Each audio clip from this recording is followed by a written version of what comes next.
भगवान सोच रहे हैं कि जो माखन चोरी की लीला है अत्यंत रसमयी लीला है, सबको बड़ा आनंद आएगा। लेकिन इस लीला के दर्शन यशोदा मैया तो कभी नहीं कर पाएगी, उनको तो हमेशा शिकायत सुनने को मिलेगी, वो तो कभी नहीं देख पाएगी।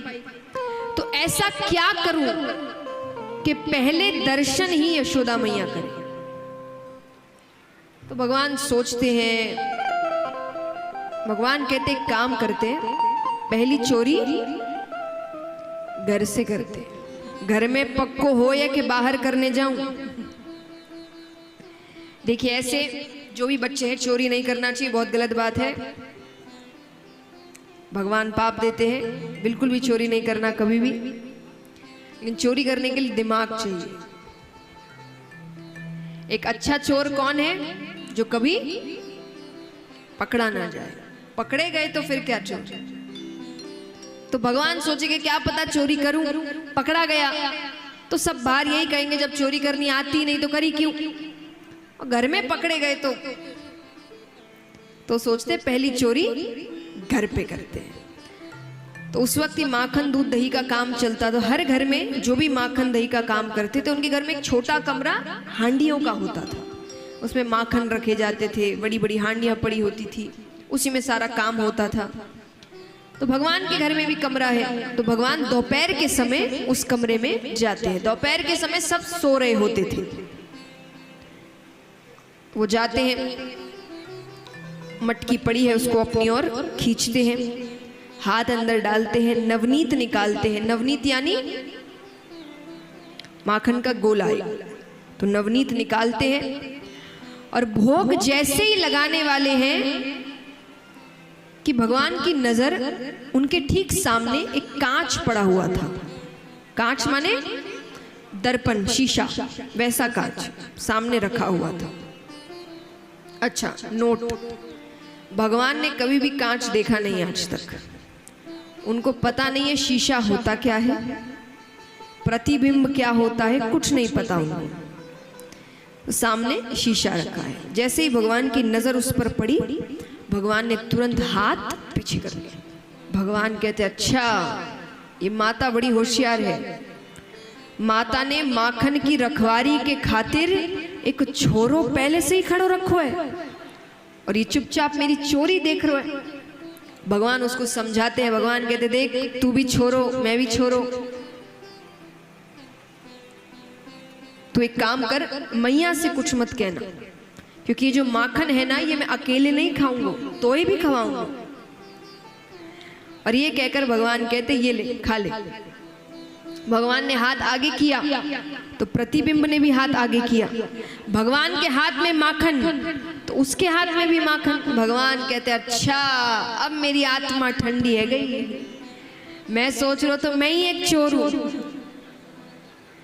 तो मेरे से भी पक्को चोर निकलो, तेने पहले से ही माखन ले रखो है।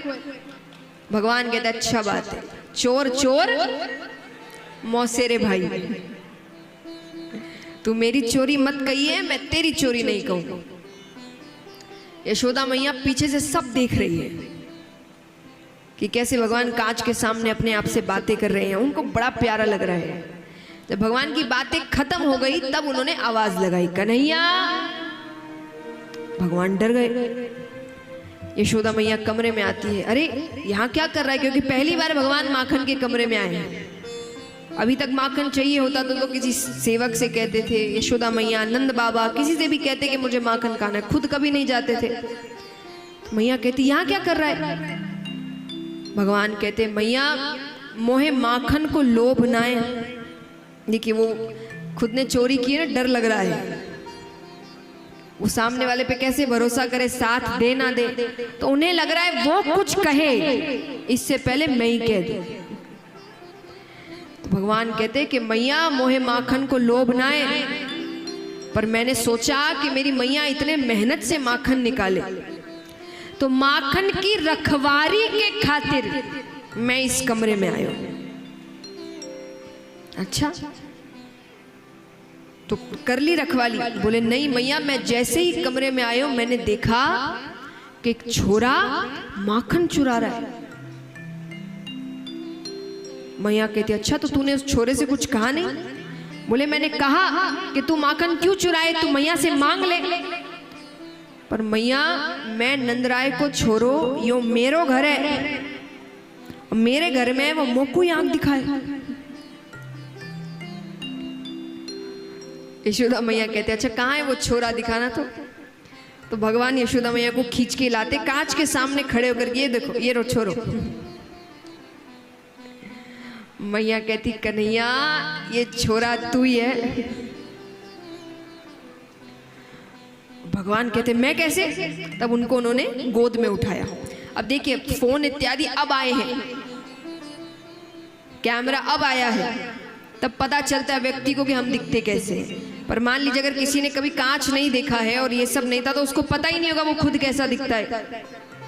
लेकिन भगवान यशोदा मैया को तो रोज देखते थे, तो यशोदा मैया ने खुद सामने आकर भगवान को गोद में उठाया और कहा कि देख तू अपने आप को नहीं पहचानता, मुझे पहचानता है? बोले हाँ।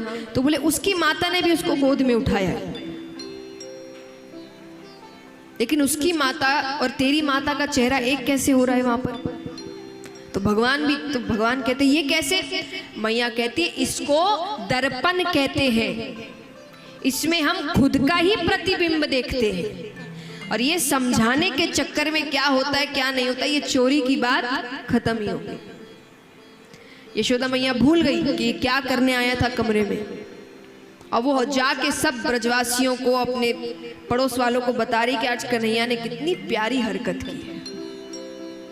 और भगवान की नजर में उनका जो पहला प्रयास था चोरी का वो विफल हो गया, क्योंकि वो भोग लगा नहीं पाए। तो एक बार भगवान खेलते खेलते घर थोड़ी जल्दी लौट आए, दोपहर में। घर में सब सो रहे थे। भगवान कहते एक और कोशिश करके देखते हैं। तो वही भगवान माखन के कमरे में गए, हांडी की ओर अपनी ओर खींचा, हाथ अंदर डाला, नवनीत निकाल के, और आज तो भगवान ने भोग भी लगा लिया, खा लिया। अब दूसरा हाथ वापस डालते हैं भोग लगाने के लिए कि इतने में ही पीछे से आवाज आती है कन्हैया। भगवान कहते दोपहर में सब सोते हैं सिवाय मैया के, ये पता नहीं क्यों दिन भर घर में घूमती रहती है। अब भगवान कोई जवाब नहीं दे रहे, चोर स्पष्ट जवाब नहीं देते, भगवान चुप है। यशोदा मैया अब देख रही है कि उसको आवाज आ रही है फिर भी वो जवाब नहीं दे रहा। यशोदा मैया अंदर जाती है, कन्हैया कब से आवाज लगा रही हूं, जवाब क्यों नहीं देता? भगवान कहते मैया मैं एक बहुत बड़े समस्या के समाधान में लगा हुआ हूं। मैया कहती है तुझे कौन सी समस्या है गई? समस्या तो बड़े बूढ़न को होए। भगवान कहते कहानी सुनिए इनकी। अब भगवान कहते मैया तूने ये जो सोने का कड़ूला धारण करवाया है ना, भगवान अपने हाथों में सोने के कड़ूले पहनते थे, तो ये जो धारण करवाया है इसमें जब सूरज की किरण पड़ती है तो ये तपने लगता है, तो हाथ में जलन होने लगती है।